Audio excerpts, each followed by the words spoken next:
మహిళలపై టీడీపీ నేతల అరాచకాలు పెరిగిపోతూనే ఉన్నాయి. అంతేకాకుండా మొన్న చూసాము ఆదిమూలపు టీడీపీ ఎమ్మెల్యే ఆదిమూలపు అతనిది ఒక మహిళతో ఎంత సభ్యకరంగా మాట్లాడిన మాటలు ఆ వీడియోలు కూడా హల్చల్ చేశాయి. ఇప్పుడు మళ్ళీ ఇంకొక టీడీపీ నేత రాసలీలలు మళ్ళీ బయటపడ్డాయి. అంటే వీళ్ళు ఎలా అయిపోయారంటే అధికారాన్ని అడ్డం పెట్టుకుని మహిళల్ని ఇబ్బంది పెడుతున్నారనే విషయము మనందరికీ తెలిసిన విషయమే. కానీ రాత్రి అంటే వీళ్ళు ఎలా అంటే ఇప్పుడు ఈ టీడీపీ మరో మహిళని ఈ టీడీపీ నేతలు ఇబ్బంది పెట్టినట్టు తెలుస్తుంది. ఈ టీడీపీ నేతల రాసలీలలు చాలా బయటపడుతూనే ఉన్నాయి. రాత్రికి వస్తేనే మీకు పింఛన్లు కానీ ఇంటి స్థలాలు కానీ అన్నట్టు బ్లాక్మెయిల్ చేస్తున్నారు, మహిళలను బెదిరిస్తున్నారు. ఏపీలో టీడీపీ నేతల అరాచకాలు రోజు రోజుకు పెరిగిపోతున్నాయి. మహిళలపై లైంగిక దాడులు చేస్తూ పెట్టేగిపోతున్నారని చెప్పుకోవాలి. కొద్ది రోజుల క్రితం తిరుపతి జిల్లా సతివేడు ఎమ్మెల్యే ఆదిమూలపు ఒక మహిళతో అసభ్యకరంగా ఉన్న వీడియోలో కూడా వైరల్ అయిన కూడా మనము చూసాము. అవన్నీ మనం ఎంత వారిని సస్పెండ్ కూడా మళ్ళీ తర్వాత ఆ మహిళ టీడీపీ చంద్రబాబు నాయుడికి నారా లోకేష్ కంప్లైంట్ ఇవ్వడం, అతన్ని ఎమ్మెల్యేని సస్పెండ్ చేయడం కూడా పార్టీ నుంచి అది కూడా చూసాము. ఇప్పుడు అది మరొక ముందే మళ్ళీ ఇంకొక టీడీపీ నేత రాసలీలలు బహిర్గతమయ్యాయి. సదరు టీడీపీ నేత ఒక మహిళతో ఏకాంతంగా గడిపిన వీడియోలు కూడా ఇప్పుడు సంచలనం రేపుతున్నాయి. అన్నమయ్య జిల్లాలోని రాయచోటికి చెందిన టీడీపీ రాష్ట్ర కార్యదర్శి కుప్పం పరిశీలకుడు గాజుల ఖాదర్ బాసా రాసలీల వ్యవహారం బట్టబయలైంది. ఒక యువతితో ఏకాంతంగా ఉన్న వీడియో ఇప్పుడు వైరల్ అవుతుంది. రాత్రికి వస్తేనే పింఛన్లు ఇంటి స్థలాలు ఇప్పిస్తా అంటూ కూడా రాష్ట్రంలో పేద మహిళలనే టార్గెట్గా ఈ ఖాదర్ బాసా ఆఘాయిత్యాలను పాల్పడుతున్నట్లు తెలుస్తుంది. పేద మహిళల్ని టార్గెట్గా చేసుకుంటూ వారిపై లైంగిక దాడులు చేస్తున్నట్లు సమాచారం. పింఛన్లు ఇంటి స్థలాలు ఇప్పిస్తానంటూ ఖాదర్ బాషా లైంగికంగా వేధిస్తున్నాడంటూ ఒక మహిళ బహిర్గతం చేసింది. దీంతో ఈ విషయం బయటకు వచ్చింది. కాగా ఖాదర్ బాషా రాయలసీమకు చెందిన ఒక మంత్రికి ప్రధాన అనుచరుడని తెలుస్తుంది. అతడు గత ఎన్నికల్లో కుప్పం నియోజకవర్గానికి అబ్జర్వర్గా సమర్థవంతంగా పనిచేశారని చెప్తున్నారు. అయితే ఇప్పుడు అతడికి సంబంధించిన వీడియో బయటకు రావడంతో ఒక మంత్రి తరపున అన్ని పనులు తానే చూసుకుంటున్నానని చెప్పి ఇలా అమ్మాయిల్ని ట్రాప్ చేస్తున్నాయనే ఆరోపణలు వినిపిస్తున్నాయి. మరి దీనిపై ఇంకా ఆయన ఖాదర్ బాసా నేతలు ఇంకా స్పందించలేదు. చూడాలి. ఆ మహిళ అయితే ఏం మాట్లాడిందో వినండి మహిళ మాటల్లోనే.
सलामकुम गाजिला खादर आयशा सबको ये जवाब देती हूँ, लोन देती हूँ, इंचिनाने खाती हूँ, बोल को भैया आई थी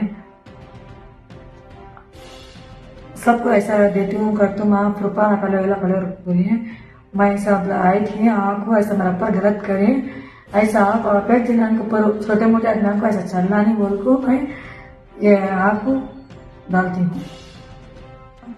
हमें छोटे मोटे आदमी हमें क्या कि दूल्हे उनको ऐसा क्या तो जगह नहीं कोई थी पिंची नहीं कोई थी की बोल को उन्होंने देखे तो ऐसा है आपको अंदर मैं देखते हो मैं करते हो ना बोल को आपको ना आप ऐसा कर गलत कर भैया इसके लिए पार्टी में आपको ऐसा रखना हो पिंची निभा देती हूँ, जगह निभा देती हूँ माँ तो बोल को ऐसा आपको मेरा पर ऐसा कर को है कितने जना जाना नाश्ता करे ऐसा उसके खातिर उससे पार्टी में से निकाला लो मैं बोल गाजिला खादर भाषा रही जो कि टीडीपी में वाला लोन दिलाता हूँ, जगह दिलाता हूँ, पिंची निकाल देती हूँ, रेशन कार्ड बना देती हूँ बोल को छोटे मोटे आदमी की जिंदगी नाश्ता में करा वैसा आप मेरी जिंदगी से वैसा नाश्ता में करा फर्स्ट टीडीपी में इस टाइम को मिशना दिलाता हूँ ये दिलाता हूँ कितने जिंदा नाश्ता में करा